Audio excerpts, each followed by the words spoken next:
شفقت تیری ہے، کہاں سے ڈھونڈ کے لاؤں تیری شفقت تیری غیرت۔ مجاہد ہیں، مصنف ہیں، مفسر آپ کی سیرت، میں ان بدقسمتوں میں سے ہوں جن کو زیادہ وقت اس سائے شفقت میں نہیں ملا، اور میری زبان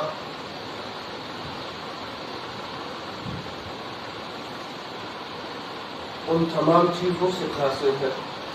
ان تمام الفاظ سے قاصر ہے جو حضرت کی شان میں کہے جائے۔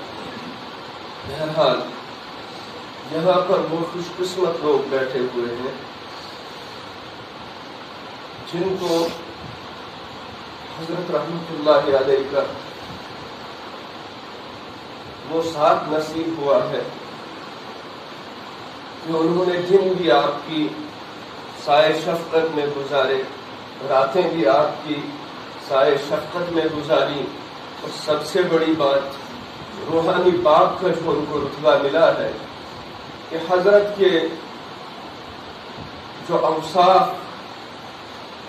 جو علمی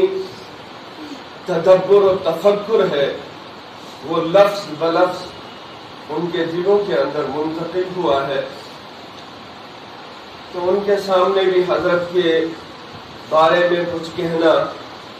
مجھے لگتا ہے ناانصافی ہے، مگر چونکہ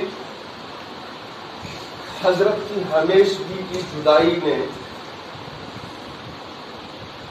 پوری امت کو غمگین اور خصوصی طور پر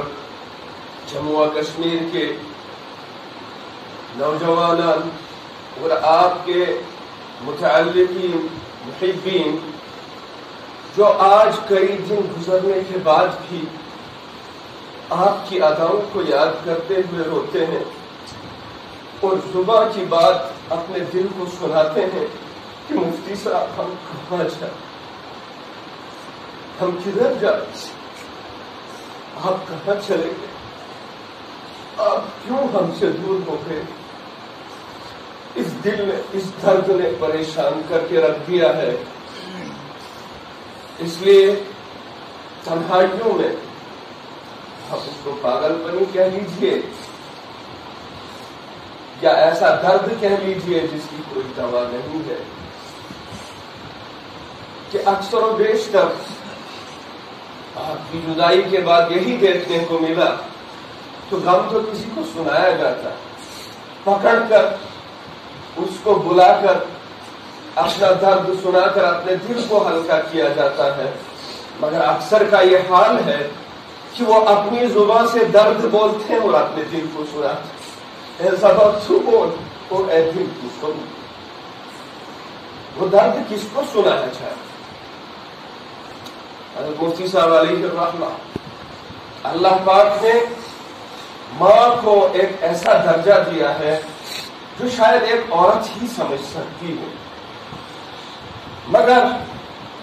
میری سب سے زیادہ طویل گفتگو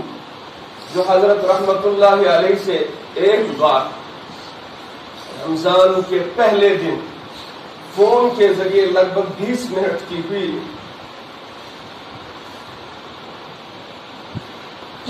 اکثر و بیشتر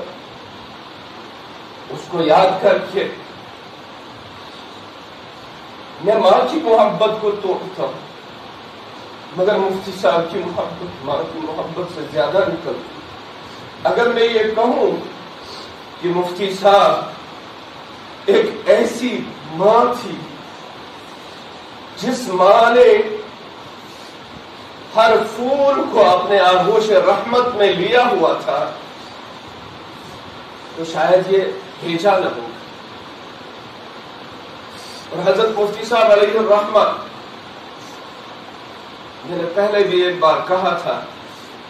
کہ آپ یکتا تھے، آپ کے اندر آپ کی صفات میں وحدانیت تھی، واللہ وہ صفات بڑی دنیا اس دنیا سے چلی گئی، بہت سارے وفات ہو گئے، بہت سارے دعوے مفارقت دے کے چلے گئے، مگر ایسی جدائی ایسا غم، ایسا درد اور ایسا انہماک دلوں کے اندر. میں تو کہتا ہوں جو آپ سے منسلک تھے ان کا تو حق تھا آپ کا درد لینا. جنہوں نے آپ کو کبھی نظروں کے سامنے دیکھا تک نہیں تھا، وہ رو رہے، وہ بھی لگ رہے ہیں، وہ اس بات کو بار بار کہہ رہے ہیں کہ مفتی صاحب کے بنا زندگی جو ہے ادھوری سی لگتی ہے. ایسا محسوس ہوتا ہے کہ میرے جسم کے اندر سے روح جدا ہو چکی ہے اور میرا جسم کھوکھلا ہو چکا. مفتی صاحب اپنی حیات میں واحد تھے. مفتی صاحب اپنی حیات میں ان میں وحدانیت تھی، ان کے خیالات کے اعتبار، ان کے اوصاف کے اعتبار سے، ان کی اداؤں کے اعتبار سے، ان کی حمیت کے اعتبار سے، ان کی غیرت کے اعتبار سے. کس کے اندر ان صفات کو ڈھونڈا جائے؟ بہرحال ہمیں امید ہے کہ چمستان کے جن پھولوں کو مفتی صاحب نے اپنی نظروں کے سامنے سینچا، ان کے اندر انشاءاللہ وہ غیرت مفتی صاحب کی منتقل ہو گئی ہوگی، وہ حمیت مفتی صاحب کی منتقل ہو گئی ہوگی. یہ تو مفتی صاحب نے بھی حضرت قاری صاحب رحمۃ اللہ علیہ، استاد محترم حضرت قاری بدرالدین صاحب، آپ نے سنا ہوگا بیانوں میں کہ انسان کو چاہیے کہ خیال خزا رہے، ہم کب رہیں گے جبکہ نہ رسول خدا. آپ نے اکثر و بیشتر اس چیز کی طرف دھیان دلوایا ہے سب. اور امام الانبیاء حضرت جناب محمد عربی صلی اللہ علیہ وسلم، یہ تو ہمارے روحانی باپ تھے. ان کی شفقتیں، ان کی محبتیں، ان کی وہ صلاحیتیں جو ہمارے درمیان تھی، کتنا دکھ، لیکن صبر کی ایک توفیق وہاں سے ملتی ہے جب انسان غور کرتا ہے کہ امام الانبیاء حضرت جناب محمد عربی صلی اللہ علیہ وسلم جب اس دنیا سے رخصت ہوئے ہوں گے تب کیا عالم ہوگا. ہم تو اس محبت کی رائے بھی ذہن میں قائم نہیں کر سکتے جو محبت حضرت عمر رضی اللہ عنہ کے اندر تھی، جو محبت رسول اللہ صلی اللہ علیہ وسلم کی حضرت ابوبکر صدیق کے اندر تھی.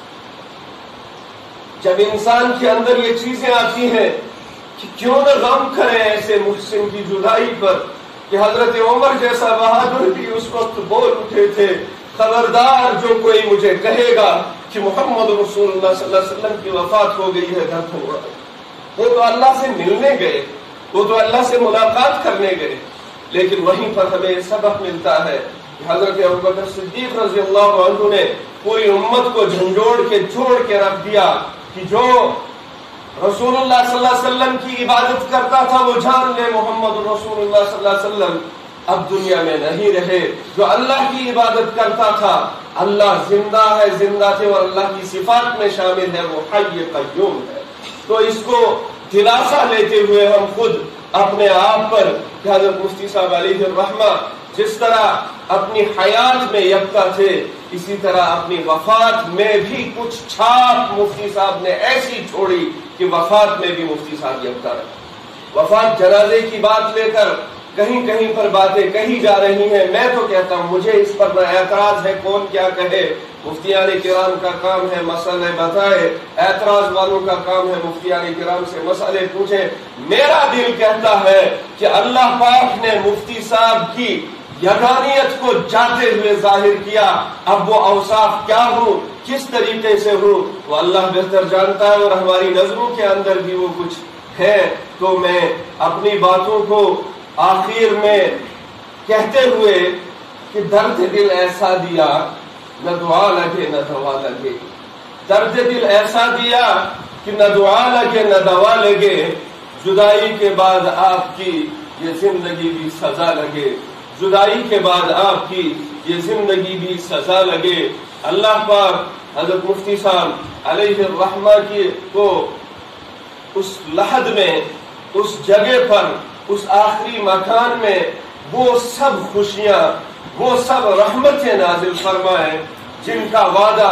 اللہ پاک اور اللہ کے حبیب پاک صلی اللہ علیہ وسلم نے ایک مومن کامل سے فرمایا ہے. تو آخر میں ممبروں پر نظر آتے ہیں آپ کبھی صف اور محراب میں،